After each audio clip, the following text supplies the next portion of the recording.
Members in the audience, if you could please move forward.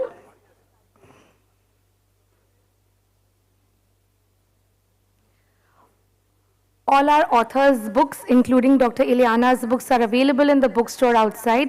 Please make sure to get a copy, and our authors will be happy to sign them for you. Vikram, I now hand the stage over to you.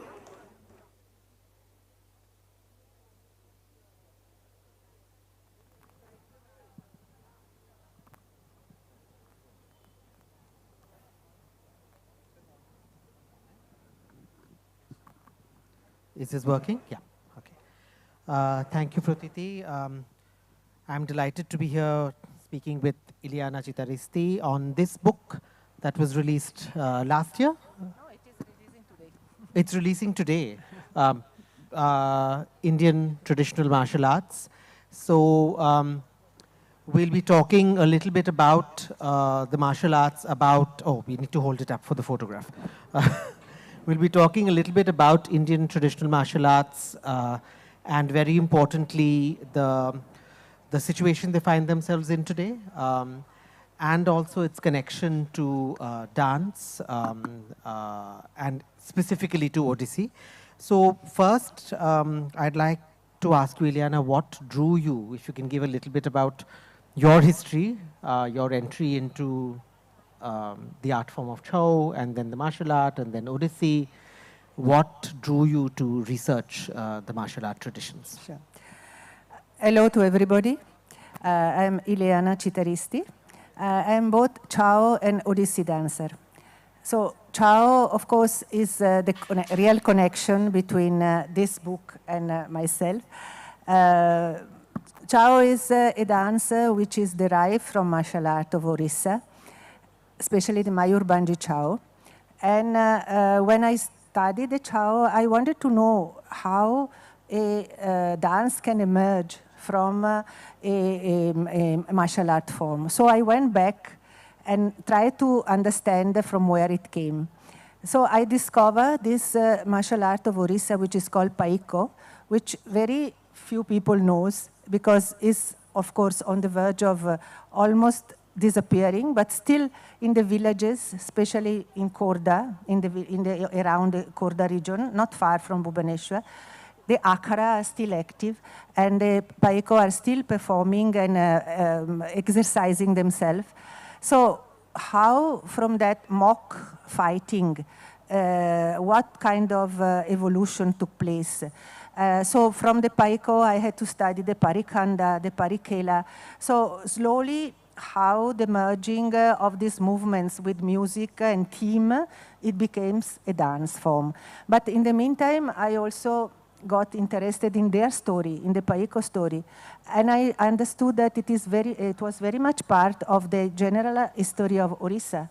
And whereas Odissi was so linked to the Bhakti movement, to the Jagannath cult, this was, the Paiko story was linked to their history of defense, attack and defense, in the medieval period when all the different kingdoms were engaging these padatik, these foot soldiers to defend their borders.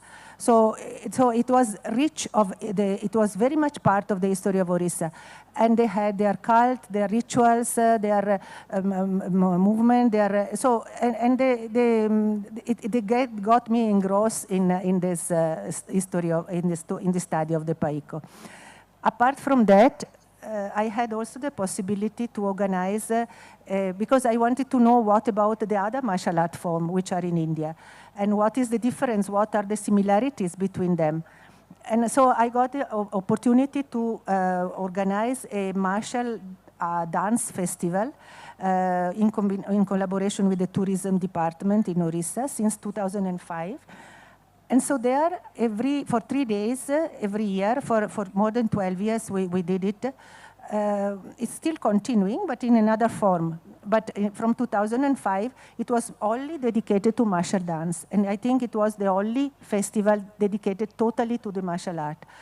So I got to know this incredible skill of the Tangta people, of the Kalari people, of the Malakambh from Maharashtra, the Gatka from Punjab, the Silambam stick fighting from Tamil Nadu and Andhra Pradesh.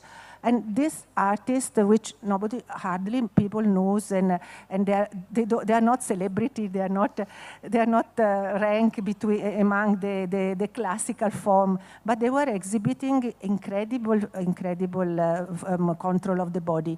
So this gave me the opportunity to have a comparison between them and to have material for my book also. Thank you, Ileana, for taking us through that. I just want to pick up on a couple of things you've said. This, when you write about the Paiko tradition in Odisha, so the book, just for people's information, is divided into two parts. The first part sort of looks at various other martial art traditions in India with examples from very diverse examples that she's already mentioned. And then the second part is dedicated to the Paiko tradition. You talk a lot about the society that it comes from, the culture that it comes from, not just, oh, this is the martial art and this is its technique. There's history there, there is origin myths there, there is, especially in the first chapter where you start talking of the Paiko tradition, there's a long history of Odisha which none of us know because local history is not taught really properly. So, and definitely not local history from that point of view. From the foot soldier's point of view, it will never be taught. So those sorts of bits of information, then really you're looking at a book which is technical and has examples, but you're also looking at a book that is sort of asking us, inviting us to look at society from a different lens. So Orissa has sort of a mega story, but there are also so many subcultures existing like in the rest of our country as well.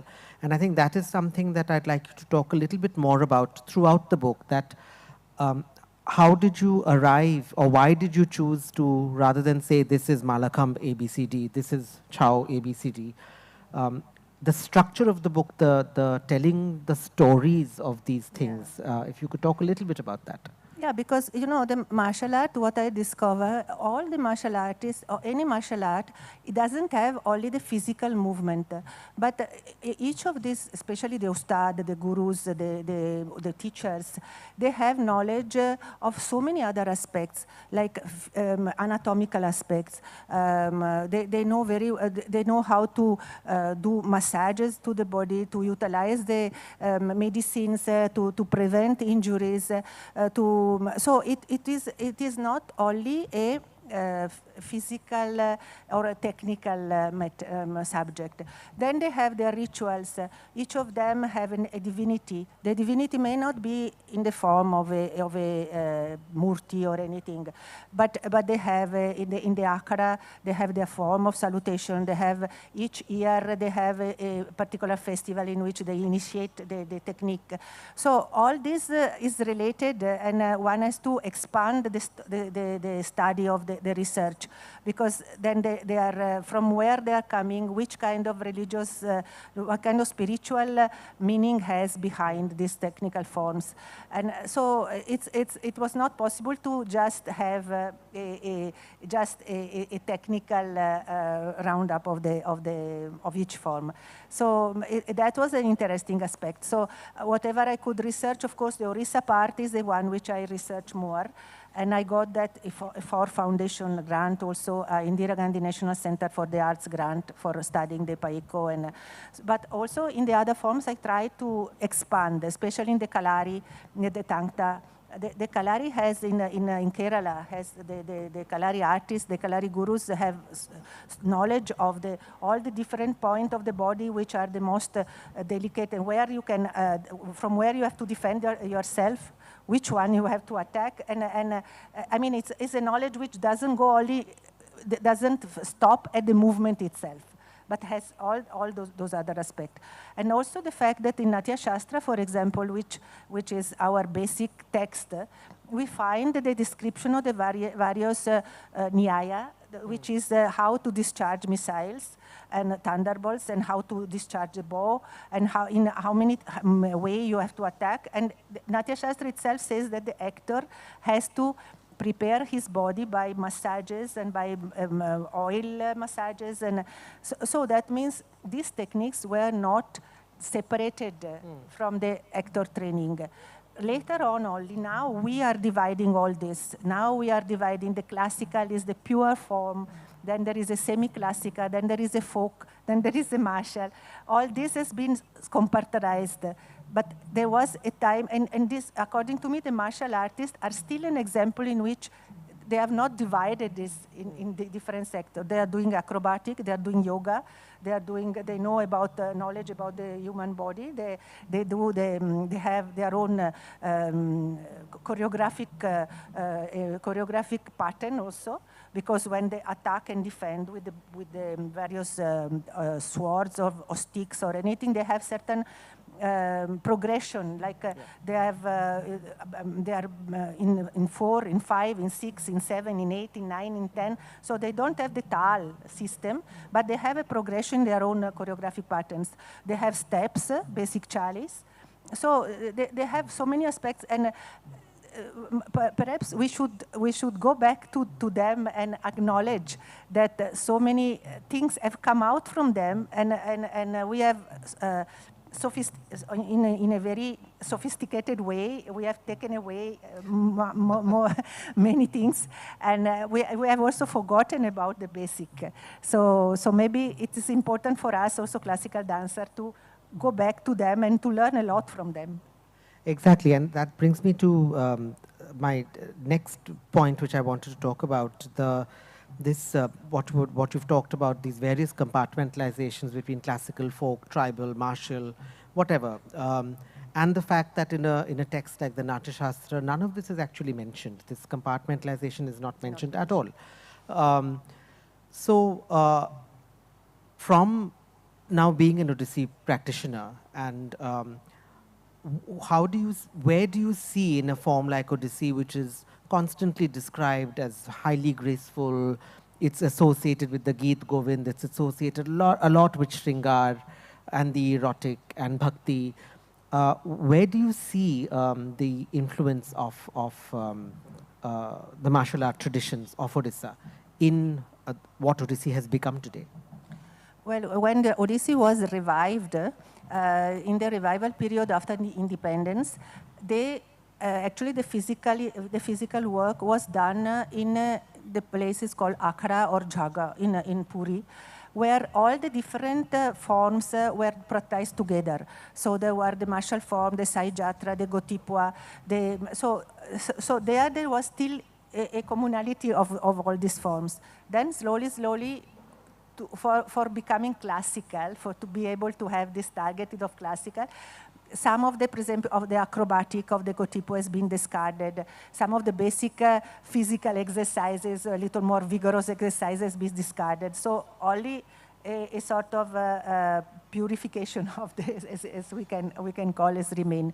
But it has lost a lot, and even now, when we have to do some Tandava portion in Odissi, we have to go back to this more folk forms of the state. So I think it is important to reconnect with this with our base. And there is also another aspect which, for example, Kapila Vatsayana was mentioning in one of her articles, that the squatting position of the choka, aramandi, or of the, it is very much coming from the martial art form. All the martial art forms of Asian martial art forms are with bent knee, and they very much they concentrate the energy by bending by a lot of contacts with the ground before releasing the energy with the jumps or attack or anything. So, and in fact, all our classical forms have the basic stances which are based on the knee, like the choka, the aramandi. And, so this is something which is very interesting. And it is in contrast with the Western form in which verticality, elevation, and lightness is there. So, and we see in all the Aikido, in all the martial art form also of Asia, across Asia, this basic posture is there. So all these things are important because we reconnect. We connect with a larger base which we may have disconnected from. So in fact, in the beginning of the book, and even in the blurb of the book, you say there are 4 sort of ways to look at martial art. It can be considered sort of a method of health and body fitness. It could be a tool for concentration. It could be study material for origins of dance, like we've just talked about. It could also be a source of information of local history that we've also talked about. But I think the 5th, and perhaps, as you're saying, something that we ignore, is that it is a form by itself. It is an art form by itself. And until we are able to acknowledge that it has its own existence, which is at par with, whether you call it classical or shastric or whatever it is, whatever you want to call the other forms, until we acknowledge that it has its own existence at par with them, it will always constantly be marginalized in a sense. And on that note, I'd like to talk a little bit about what you also bring out in this book, and perhaps your reason for writing this book, a major reason, is to say that, look, hey, we have these, and what are we doing about them? What, because as you said at the very beginning, that these are almost, dying out now. What is our responsibility to these forms, to these artists? So if you can talk a little bit about what you've mentioned in the book, the movement of these artists from the martial arts space into the performance space. Yeah, that is a major problem. For them also, they are a little bit confused at this point because they have been asked to perform on stage. And so for that, they have to sort of make their presentation more disciplined and have a certain seriality in the presentation form. So when I was inviting them to the Kalinga Mahotsav, this festival which was organized, so some of them, they didn't know how to some of them, they managed to convert their items, their traditional skill in such a way that it was already almost a performance, just to make it a little more serialized. But some of them, they added some music, which was because they thought, no, without music we cannot present. So the music didn't match at all with whatever they were doing. So they may got some Bollywood music on the background. But for them, actually, the music, the real music, it is their drum.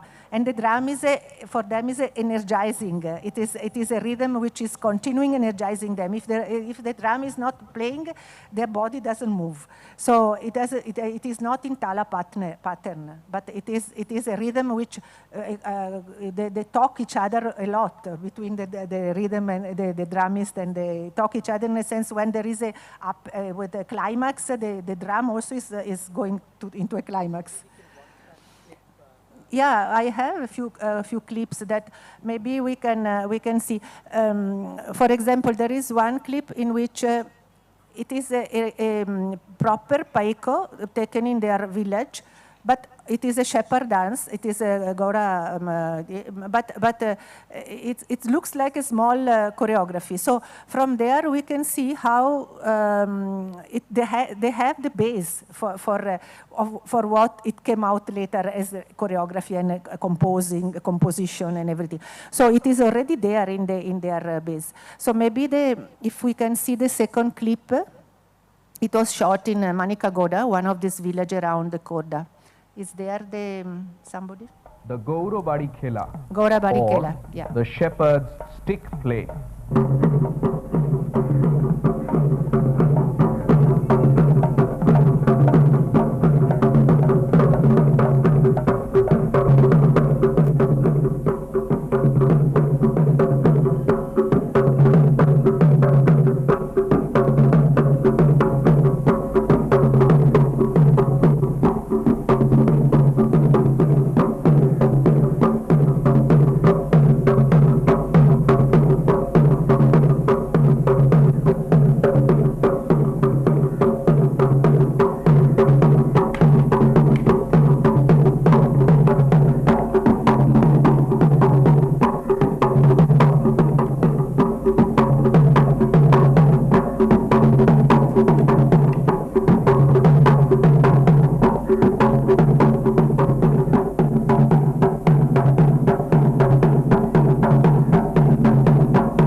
So here, for example, the last portion is the most, when they play with the body, with the stick in different ghar, with different counting.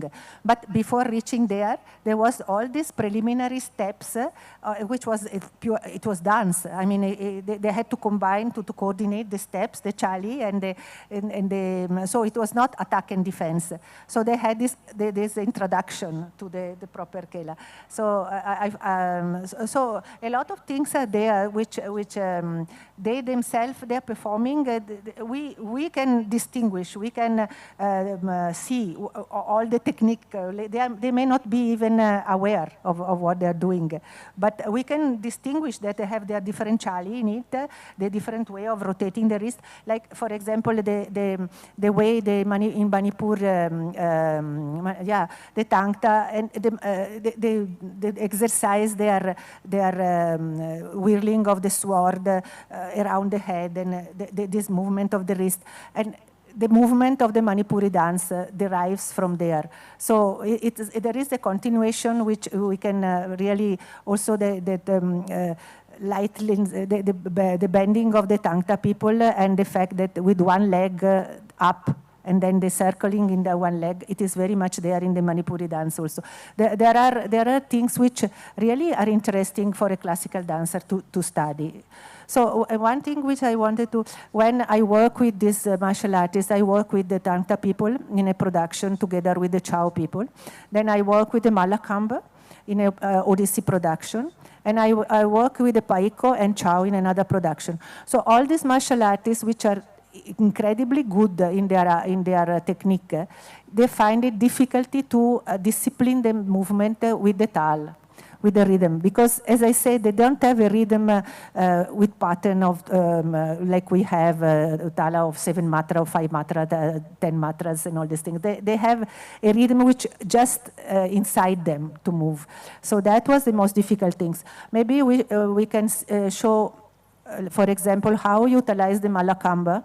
Malakamba is an art from Maharashtra, especially from Maharashtra. We have it in Puri also. Which is a sort of preparation for the wrestling, because it's a continuing up and down on a pole, and whirling, rotating, balancing, acrobatic. So it's a tonification continuous tonification of the body, and it is a very good exercise for preparing for other martial art. So I utilize this in a production called Siddhartha on the Hermanes book. And I visualize the contortion of the Malakamba artist as the externalization, the visualization of the turmoil in Siddhartha, which Siddhartha was going through, the internal turmoil of Siddhartha. So if anybody knows Hermanes' book, it can be related to that.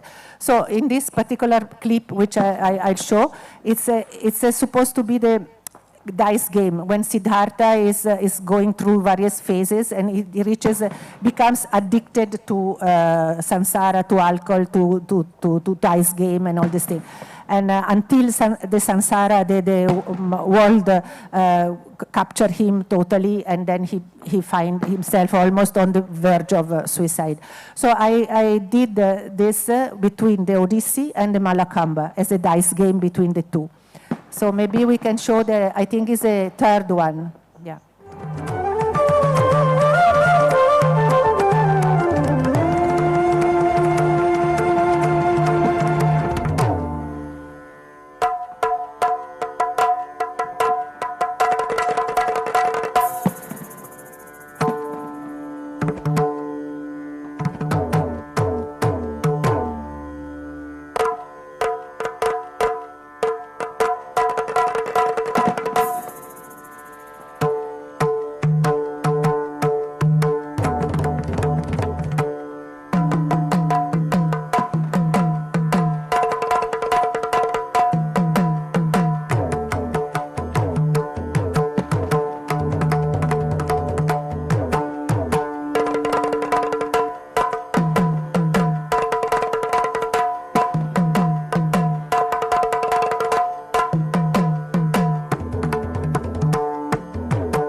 this was how the two rhythm between the dholo and the pokaj was corresponding, and it was difficult to discipline their contortion according to the rhythmic structure of the things.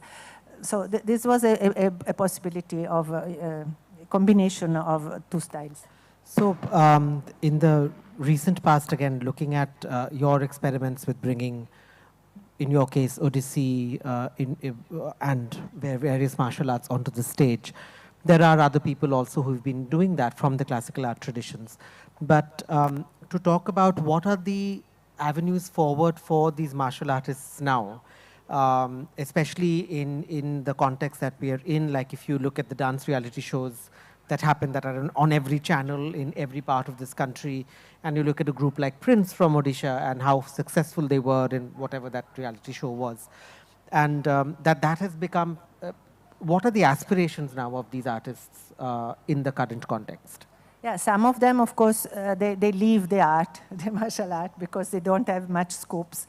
But some group which are more entrepreneurs, and the reality show is one possibility, but of course not all of them are able to enter into that. Other way, they're making federations, and they become, some of them has become sports, like Malakamba has a federation, it is recognized as a sport. So Gatka also, I think, from Punjab, they have wherever the Sikh are available in the world, they are having this sort of groups and delegation and conferences and festivals where they are performing, but as a sports. So it is a little bit tricky because they are between culture and sports. So you don't know which department should be taken care of that. They are not totally in the performing, and they are not totally accepted in the Olympiad or on the, so they are in between. And now in 93, I managed to give a scheme to the Orissa government to open a Paiko Academy. And that time, Biju Patnaik was there as a chief minister, so he accepted and immediately. And it was been one vocational training center has been converted and in Gurujang near Kurda. And for 2 years it ran, and we also managed to have different meeting with the Ustad, because each village had a little bit of remembering of certain exercise, but the totality of it had been lost. So by calling the different Ustad, we managed to make a syllabus out of exercise which we could collect from the different knowledge. And also they gave the scholarship to around 30 Paiko. So for 2 years it ran. And then when the change of the government, change of the party of the government, after 2 years it had to stop. And it was the sports department which was taking care of that. So, so that attempt was there. Then there is this, they have their own celebration, like in Dasara, the Paiko were called once upon a time from the Raja, from Puri Raja, and they were marching in procession, and they were demonstrating their skill to it before Dasara. So this, in some places, they still do, but it is just once in a year.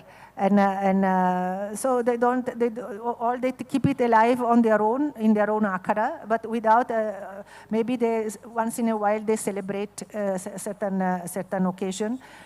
But otherwise, that is a major question mark, how to, either it is recognized as a sports, or it is a subject which can be taught as the other karate, and they are taught in some school.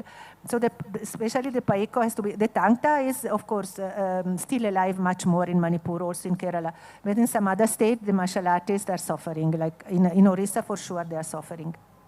Yeah, because I think it's similar to other art forms, that there are some which have achieved some level of recognition and support, etc. But there are so many other forms and artists that go unrecognized and ignored also, even if they're recognized. And I think part of the value of this book is to sort of place that on the table, that this exists. It still exists. So far it exists. And it's a question perhaps that we're also raising, that, okay, now that it exists, we've recognized it, we've talked about it, there is some sort of very, as I said before, a fullness to each culture that you're presenting, rather than just this technique, this technique, this technique. You don't just lose a form when it goes extinct, you lose an entire way of living and a way of seeing the world. And that is a huge loss. So I think that is a major question that the book is raising to all of us. What now? What is our responsibility? At this point, is there anything that any of you would like to ask about any points we've raised, or point out something that we have not raised? Please feel free. Otherwise, we have plenty more to talk about. So if there's any questions from the audience. Yes, there's somebody there. Is there someone with a mic? কেউ আছে?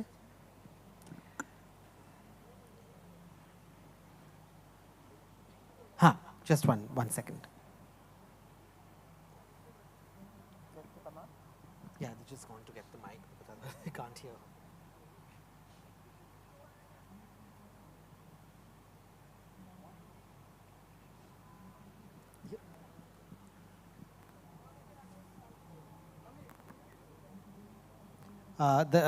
Here in the second row on this side.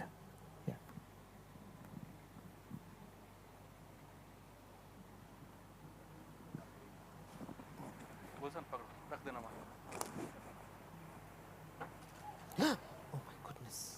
God. Someone's fallen off the... Is it working or?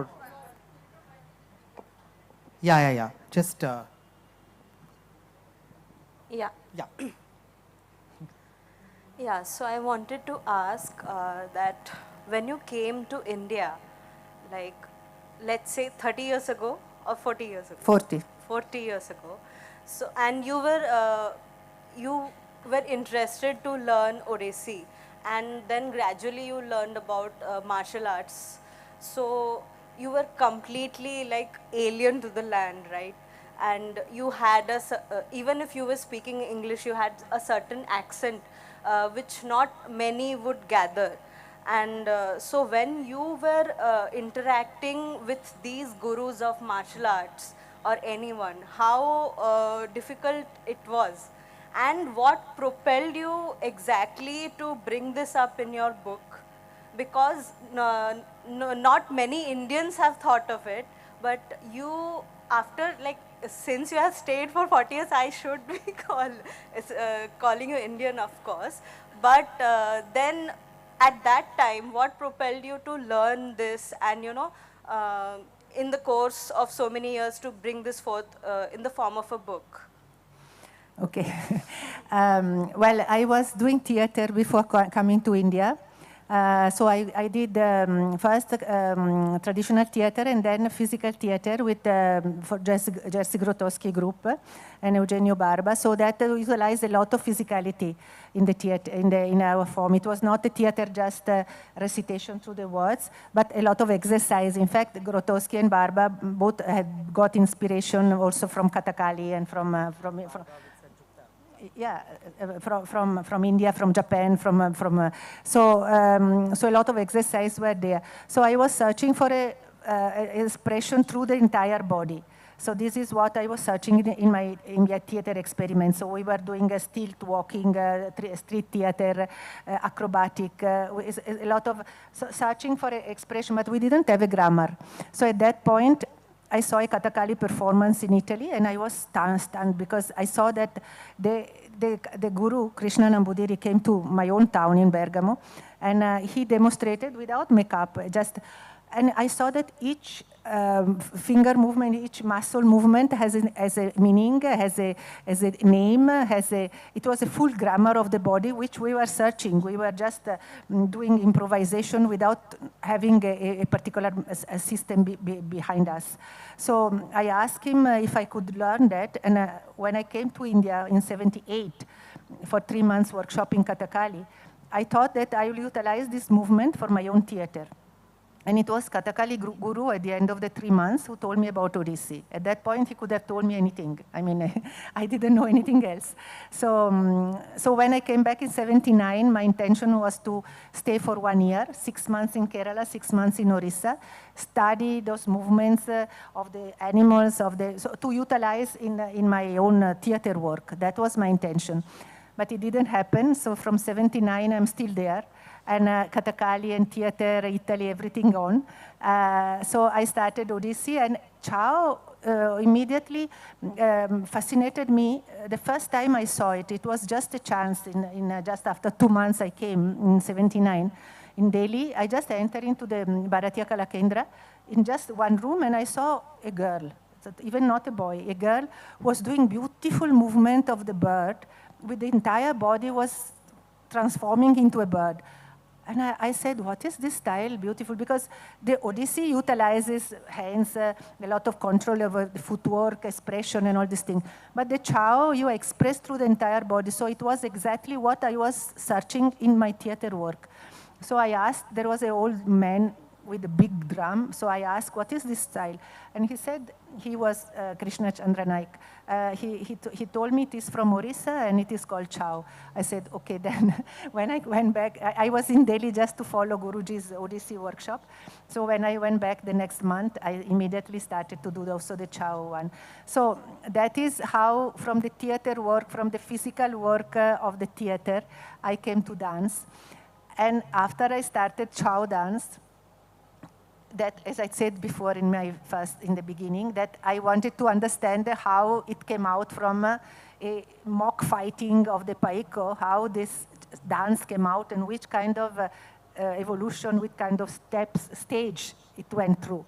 So this attack and defense technique, and Chow gives a lot of, even in the classroom, I realize how much concentration, balance, stamina. It is a lot of on one leg. So the balance, so that enriched my Odissi also. When you ask me what Odissi can be enriched by this, because by doing the Chow dance, my balance, it was almost perfect. I mean, I see a lot of Odissi dancers that are trembling on one leg, but if you do the Chow, for sure that problem you don't have. You exercise your balance a lot, so this is how the things went. From the Chow, I went back to the and then when I discovered the Paiko and their situation now, I felt that something had to be done. So I managed to have a documentary on them done by the UGC. And so something which I could, and then I did the book. So another book also, only on the Paiko, that was a few years ago, which I published. So something which I wanted to do for them. So when you're asking me how it is, it is sometime coming from outside, you recognize, you realize and recognize, give value to things more than if you live with them. Like many of the Oriya people, you ask about Bakshi Jagabandhu and all this hero of the Paiko revolution and all these things, and they don't know who they are. So maybe when you are it is more, you recognize and give value to things more when you are detached and you discover them. And for me, it was a research, a discover, and I found my expression, body expression here in India. And both of them are complementary for me, the Odissi and the Chow. So Odissi could not fulfill totally my way of, my desire to express myself, because maybe the masculine part in me was demanding to have the Chow dance also. So that is why I approach both. The Odissi one, totally fully with my guru, Padma Vibhushan Kelucharan Mohapatra, who didn't approve in the beginning of my doing the Chow also, because there are complementary but also opposite movement, which should not interfere with each other. So I always kept them separate, the two styles, very attentively, because otherwise I would get a stick by him. And so, but they have been both very important for me, both the styles. And the Chow is what gave me the possibility to go in the villages and to approach these people and to highlight their art, the Paiko. I think what is, as you were speaking about your experience and your journey and your personal investment in the whole thing, I think what comes out very strongly in the book is that it is written by a dance practitioner, someone which is very different from, say, if an anthropologist was to write it. Because the questions you ask are not necessarily the questions you ask are very different, but the attitude with which you ask those questions or the reason why you're asking those questions are often very different. And I think that comes out very strongly in the book, that it's written by somebody who is part of a tradition that understands this tradition and part of a practice that understands this practice. And I think that is a great value, because usually books are written by scholars, by people who come in to study something, or anthropologists or historians or people from cultural studies. Not enough, I think, value is given to what does the artist want to say about art. And I think that is a great value of this book. Any more questions? Yes, somebody else. Sorry, you wanted to say something? No, I just wanted to thank you for that. So I do not know, of course, whether Ileana, you yourself or Vinayak, you teach anywhere. But fundamentally, this is apropos of a discussion I had with another creative person some time ago, that not enough practitioners are teaching in colleges. I mean, often the administrative person who has probably a degree in the art is the instructor. And that, to me, of course, is a problem, but how do you view it? Well, I think that is a problem with how higher education is set up in the country, because higher education does not value practice. It values theory, it values a piece of paper that has a degree stamped on it. I don't have a degree in Kathak, but I have 40 years of experience in Kathak. I don't know if you have a degree in Odissi, but you have 50 I don't. plus years I never did exams in Odissi. Yeah, so if you're in a system which values a piece of paper rather than years of experience on the ground doing the thing, then what are you to do? We can only come in as guest faculty because that's all that we are allowed, while we are the carriers of the form and we are the carriers of the knowledge. And knowledge, this is embodied knowledge, it's not knowledge up here. And embodied knowledge needs to be transferred by people who practice that knowledge through the body. And all these Indian martial art traditions, I think, are just exemplify that the knowledge lives in the body, it does not live in the head. But until the higher education system changes its mind about that, or finds other minds that it wants to talk to in the body, there's not much that we can do about it. Yeah. All the traditional gurus, they didn't have any degree, probably didn't even hardly know how to write and read. We know Padma Vibhushan Kelucharan Mohapatra, they never even went to school. So, and when he reached, and what kind of genius these people are. I mean, it's the body and the mind together. And if you are not going to school, maybe it's better, because the entire life you learn. He was learning everywhere he was going, he was observing and learning. So not from the books, from life. So that's why he could reach where he went. I mean, if you wanted to look at what is education, if you look at what I brought up, that it's what she's already said in the book, that it's giving you concentration, it's giving you well-being, it's giving you a sort of a spiritual presence, all those things. I mean, those are all parts of education that we need. We don't just need to be fed facts, or in this post-truth world, non-facts. So the reason I asked this question very deliberately, of course, is on the one hand, we keep bemoaning the fact that our classical arts are dying in India and they're alive only outside of India, etc., etc.